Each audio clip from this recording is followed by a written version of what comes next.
ಏನ್ ಚರ್ಚೆ ಸರ್ ಲೋಕಸಭೆದು? ಲೋಕಸಭಾ ವಿಚಾರದಲ್ಲಿ ಯಾವ ರೀತಿ ನಾವು ತಯಾರು ಮಾಡ್ಕೋಬೇಕು, ಅಭ್ಯರ್ಥಿಗಳನ್ನ ಫೈನಲೈಸ್ ಮಾಡಬೇಕು, ಅದ್ರ ಬಗ್ಗೆ ಒಂದಷ್ಟು ಚರ್ಚೆ ಮಾಡಿದ್ದೀವಿ. ಅಷ್ಟು ಬಿಟ್ಟರೆ ಬೇರೆ ಏನಿಲ್ಲ. ಯಾವಾಗ ಆಗ್ಬೋದು ಸರ್ ಅಭ್ಯರ್ಥಿಗಳ ಆಯ್ಕೆ? ಇಲ್ಲ, ಅವ್ರಿಗಾಗಲೇ ನಾವೆಲ್ಲ PCC ಅವರು ಆಗಲೇ ಹೆಸರುಗಳನ್ನೆಲ್ಲ ಸ್ಕ್ರೀನಿಂಗ್ ಕಮಿಟಿ ಮುಂದೆ ತೊಗೊಂಡೋಗ್ತಾ ಇದ್ದಾರೆ. ಒಂದು ಮೀಟಿಂಗ್ ಆಗಿದೆ, ಎರಡನೇ ಮೀಟಿಂಗಲ್ಲಿ ಫೈನಲೈಸ್ ಮಾಡಿ ಆಮೇಲೆ ಸೆಂಟ್ರಲ್ ಎಲೆಕ್ಷನ್ ಕಮಿಟಿಗೆ ಹೋಗುತ್ತೆ. ಸದ್ಯದಲ್ಲೇ ಮಾಡ್ತಾರೆ. ಸಚಿವರು ಸ್ಪರ್ಧೆ ಮಾಡೋ ಪ್ರಸ್ತಾಪ ಇತ್ತಲ್ಲ, ಸಚಿವರೆಲ್ಲ ಸೇರಿದಾರಲ್ಲ, ಅದೇನು ಚರ್ಚೆ ಆಯಿತು? ಅದೆಲ್ಲ ಏನು ಚರ್ಚೆ ಆಗಿಲ್ಲ. ಅದೆಲ್ಲ ಅಲ್ಲಿ ಹೈಕಮಾಂಡ್ ಲೆವೆಲ್ನಲ್ಲೇ ತೀರ್ಮಾನ ಆಗುತ್ತೆ. ಇಲ್ಲಿ ಅವರೇನು ಯಾರಿಗೂ ಏನು ಆ ವಿಚಾರದಲ್ಲಿ ಚರ್ಚೆ ಮಾಡಲಿಲ್ಲ. ಒಂದು ವೇಳೆ ಆ ರೀತಿ ಏನಾದರೂ ಯಾರನ್ನಾದರೂ ಕ್ಯಾಂಡಿಡೇಟ್ ಮಾಡಬೇಕು ಅಂತಿದ್ರೆ ಅಂತಿಮವಾಗಿ ಅಲ್ಲಿ ಹೈಕಮಾಂಡ್ನವರು ತೀರ್ಮಾನ ಮಾಡ್ತಾರೆ. ರಾಜ್ಯಸಭೆ ಚರ್ಚೆ ಆಯ್ತು ಸರ್, ರಾಜ್ಯಸಭೆ ಚುನಾವಣೆ ಇಲ್ಲ, ಅದೆಲ್ಲ ಆಗಿದೆಯಲ್ಲ, ಆಗಿದೆ. ಈಗ ನಾಳೆನೋ ಏನೋ ನಮಗೆ ಯಾರು ಯಾವ MLA ಯಾರಿಗೆ ಮತ ಹಾಕಬೇಕು 3 ಜನದಲ್ಲಿ ಅಂತೇಳಿ ಅವರು ಲಿಸ್ಟ್ ಮಾಡಿ ಕೊಡ್ತಾರೆ.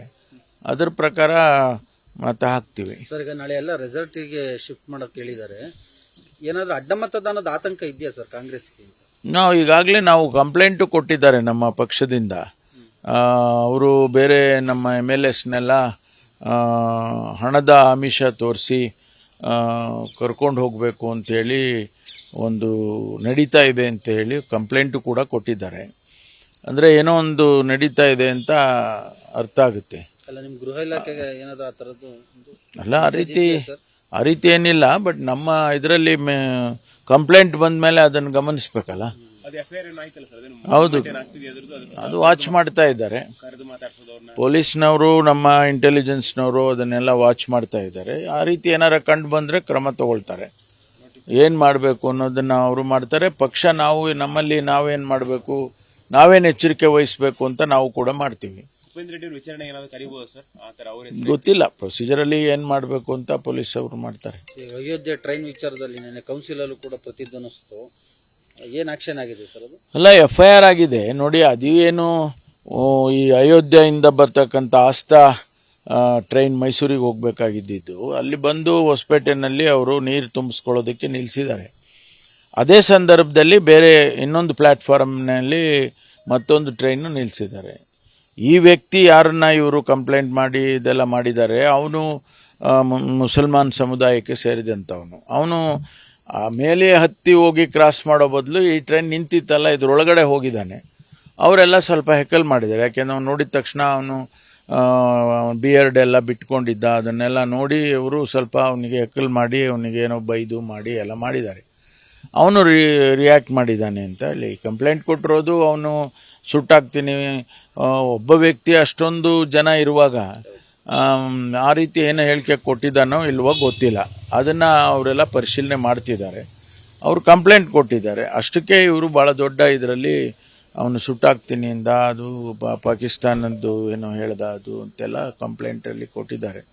ಆಗ ಅವನು ರೈಲ್ವೆ ಎಂಪ್ಲಾಯಿ, ಡಿಫೆನ್ಸ್ನಲ್ಲಿ ಏನೋ ಇದ್ನಂತೆ, ರಿಟೈರ್ಡ್ ಆದಮೇಲೆ ಬಂದು ರೈಲ್ವೆ ಇದಕ್ಕೆ ಸೇರ್ಕೊಂಡಿದ್ದಾನೆ. ಹಾಗಾಗಿ ತನಿಖೆ ಮಾಡ್ತಾ ಇದ್ದಾರೆ. FIR ಆಗಿದ್ದಾರೆ. ನಾವು ಬಿಟ್ಟು ಕಳಿಸೋದು ಅಂತಂದರೆ ಅವನು ಎಂಪ್ಲಾಯಿ, ರೈಲ್ವೆ ಎಂಪ್ಲಾಯಿ ಇದ್ದಾನೆ.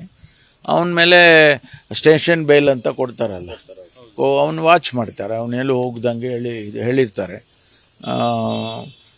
ಅಷ್ಟು ಬಿಟ್ಟರೆ ಬೇರೆ ಏನು, ಅದನ್ನು ಭಾಳ ದೊಡ್ಡ ರೀತಿಯಲ್ಲಿ ಅದನ್ನು ಅವರು ಪ್ರತಿಬಿಂಬಿಸಿದ್ದಾರೆ ಭಾರತೀಯ ಜನತಾ ಪಾರ್ಟಿ.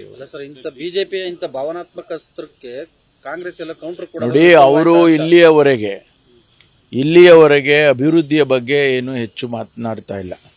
ಅವ್ರು ಮಾತನಾಡ್ತಾ ಇರೋದು ಬರೀ ಭಾವನಾತ್ಮಕವಾದ ವಿಚಾರಗಳನ್ನು, ಜನಗಳ ಮನಸ್ಸಿನಲ್ಲಿ ಒಂದು ರೀತಿಯಲ್ಲಿ ಇಂಥ ದ್ವೇಷ, ಅಸೂಯೆ, ಬೇರೆ ಸಮುದಾಯದವ್ರನ್ನ ದ್ವೇಷಿಸ್ತಕ್ಕಂಥದ್ದು, ಈ ರೀತಿ ಪ್ರಚೋದನೆ ಮಾಡ್ಕೊಂಡು ದೇಶ ಉಳಿಯೋದಿಲ್ಲ ಇದು.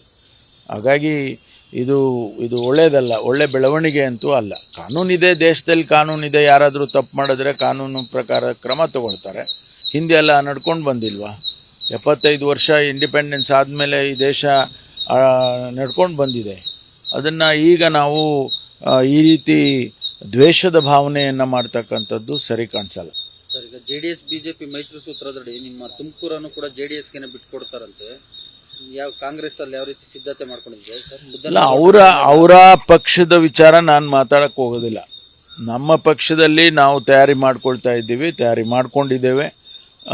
ನಮ್ಮಲ್ಲಿ ಅಭ್ಯರ್ಥಿಯನ್ನ ಇನ್ನು ಕೂಡ ತೀರ್ಮಾನ ಪಕ್ಷ ಕೆಲಸ ಮಾಡುತ್ತೆ. ಎಲ್ಲ ಕಾರ್ಯಕರ್ತರು ಮುಖಂಡರುಗಳು ನಾವು ತುಮಕೂರಿನಲ್ಲಿ ಲೋಕಸಭಾ ಸೀಟನ್ನು ಈ ಬಾರಿ ಗೆದ್ದಿತಕ್ಕಂಥ ವಿಶ್ವಾಸ ನಮಗಿದೆ. ಖಂಡಿತವಾಗಿ ವೈಯಕ್ತಿಕವಾಗಿ ನನಗೆ ಗೆದ್ದಿತೇವೆ ಎನ್ನುವಂಥ ವಿಶ್ವಾಸ ಇದೆ. ಮುದ್ದನ್ಮೇಗೌಡ ಪಕ್ಷ ಸೇರ್ಪಡೆ ಕೆಲವರೆಲ್ಲ ದೂರ ಉಳ್ಕೊಂಡಿದ್ರು, ಷಡಾಕ್ಷರಿ ಜಯಚಂದ್ರ ಅವರೆಲ್ಲ.